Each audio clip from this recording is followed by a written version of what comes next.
Okay, so, are you ready to like really dive deep into a story? It goes way beyond those typical military stories. You know the ones. We're going to unpack Shattering Identity Bias. It's by Captain Mona Shindy. She was the Royal Australian Navy's very first female Muslim captain. Wow, first, that's incredible. Yeah, and I know what you might be thinking.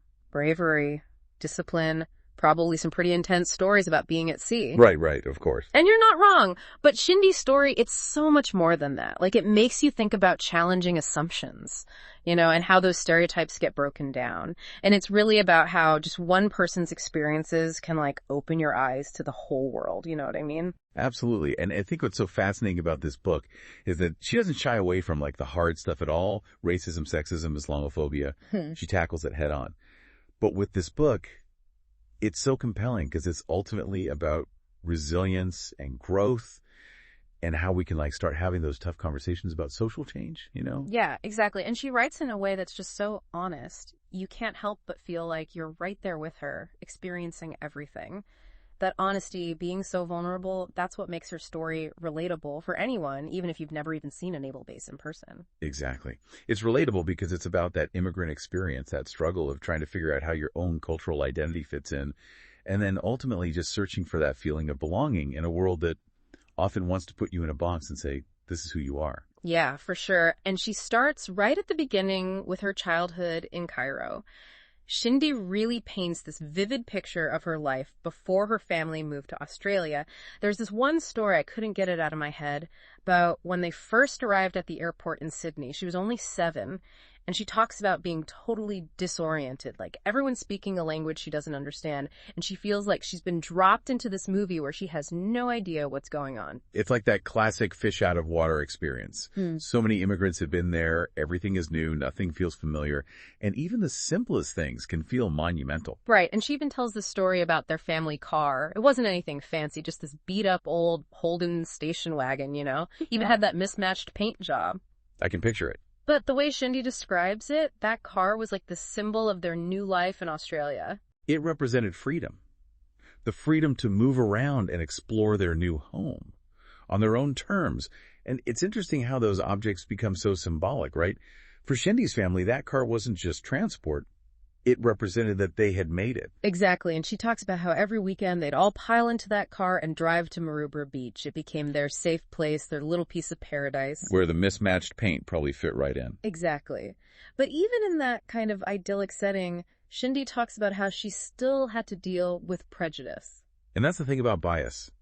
It's insidious, It can be present even in places we associate with joy and escape. Those seemingly small things like other kids making fun of what they're eating or their clothes, those things can leave a mark, especially on a child who is already trying to figure out where they fit in a whole new culture. It really makes you stop and think about how those early experiences end up shaping how we see the world, and how important it is to create spaces where everyone feels like they belong and they're accepted for who they are.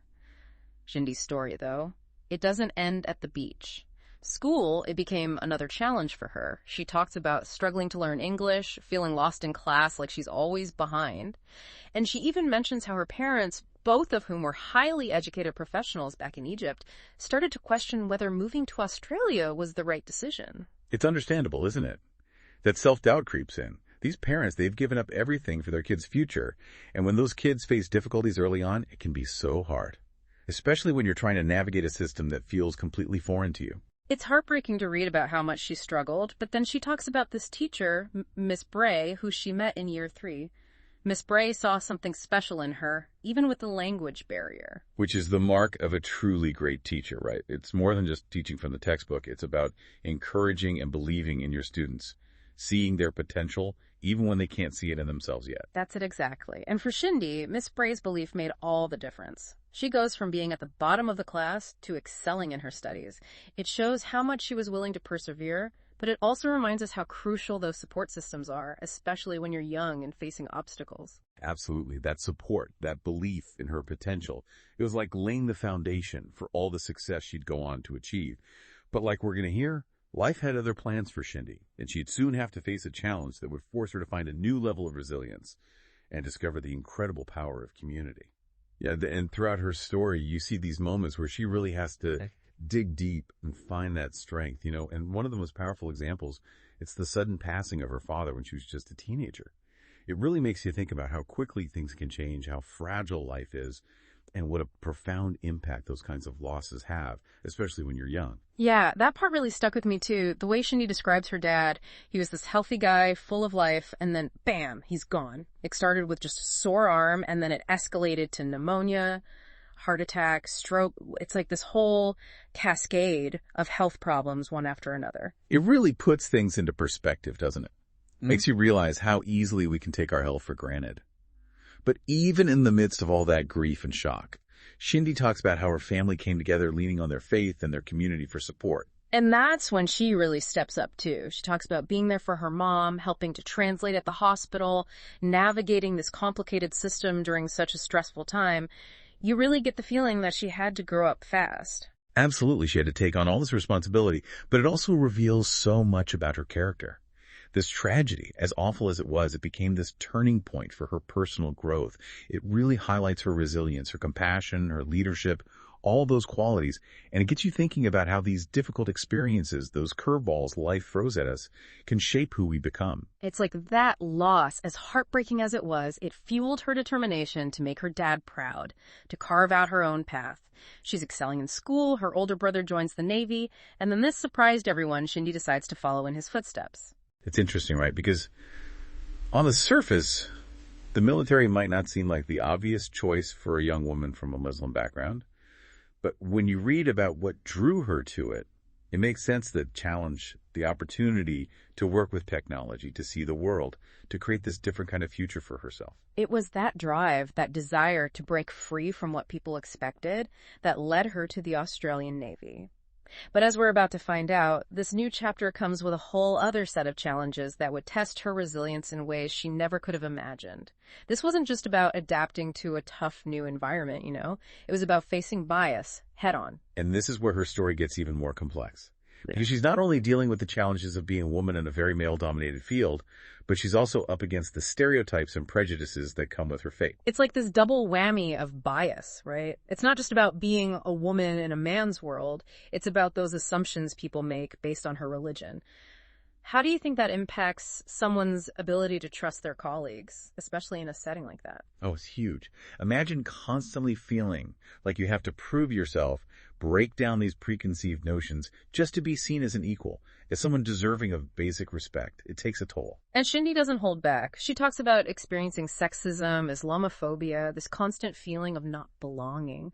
One of the hardest parts to read was about this incident where a group of her superiors, who were drunk at the time, basically tried to force themselves on her. It's scary to think about the power dynamics at play, especially in those kinds of hierarchical structures. And you can only imagine how risky it must feel to report something like that when you're already dealing with so much bias. It's like speaking up could derail your entire career. It just shows you that even in these environments where discipline and order are supposed to be paramount, those power imbalances can create really unsafe situations.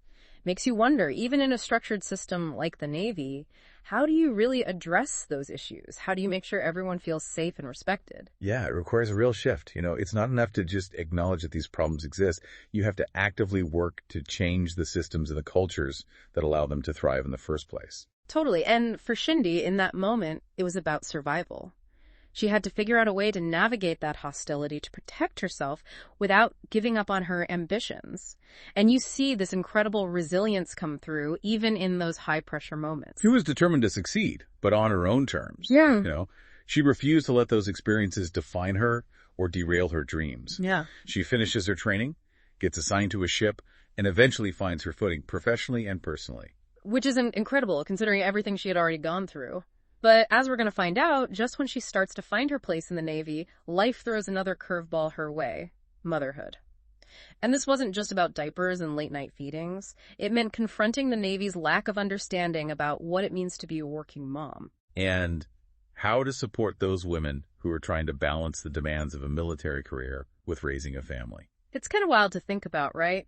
This woman is out there excelling in this really demanding career, but the system itself doesn't even know what to do with a mom in the ranks. It really exposes those limitations, Like Like the military, for so long, it was designed with a very specific type of person in mind. And Shindy's experiences, they really highlight those growing pains, that struggle to adapt to a workforce that's way more diverse now. Yeah, totally. And she's really open about those challenges too. She writes about trying to balance everything, the guilt of being away from her child while she's at sea, all those milestones she's missing. It's tough. That's something so many working moms deal with. But for Shindy, being in the Navy just adds this whole other layer, right? Yeah. She's gone for months at a time, missing out on those crucial early years with her child.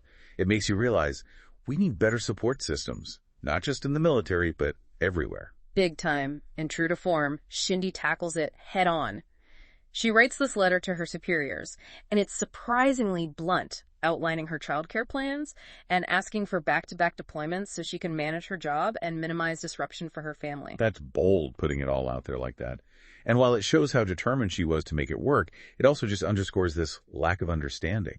Like the Navy needed to catch up to create policies that actually support their people. Makes you wonder, how much has really changed?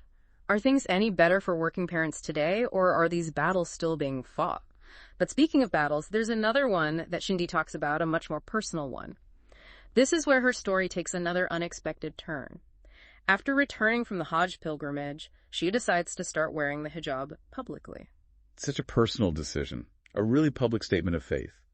But as we know, in a world where Islamophobia is so prevalent, it also makes her a target. And that's exactly what happens. All of a sudden, she's in the spotlight, right? There's all this media attention, public opinions flying around, good and bad, it gets to be too much. It's a prime example of how personal choices can become so politicized, especially when it comes to religion.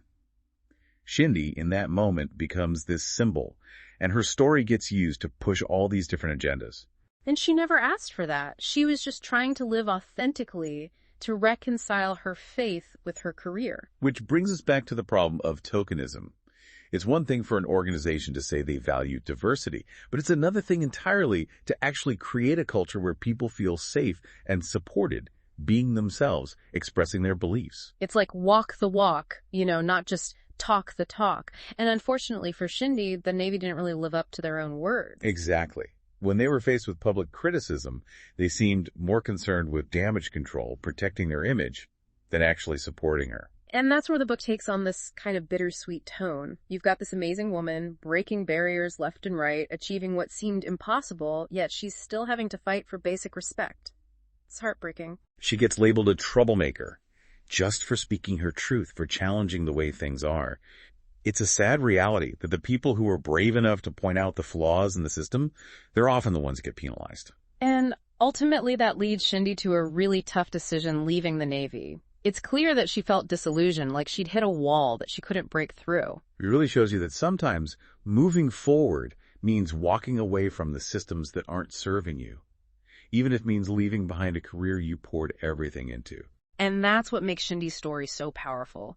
It's not about simple solutions. It's about confronting those hard truths about bias, about what it costs to speak your mind, and the courage it takes to be true to yourself, even when it feels like you're swimming upstream. What I think is so incredible about this story, and it's something I hope our listeners take away from it, is that it reminds us that we all have a part to play in shaping a better future, a more inclusive world where everyone has a voice and where everyone feels like they belong. And that starts with listening to stories like Shindy's and engaging in those uncomfortable conversations about bias, discrimination, and the systemic barriers that still exist in our institutions. It's a story that stays with you, that's for sure. Mm-hmm. And it makes you ask yourself, what am I willing to do to create change? That's such a powerful question. So, to our listeners, I can't recommend Shattering Identity Bias enough. Pick up a copy, dive in, and let's keep these conversations going.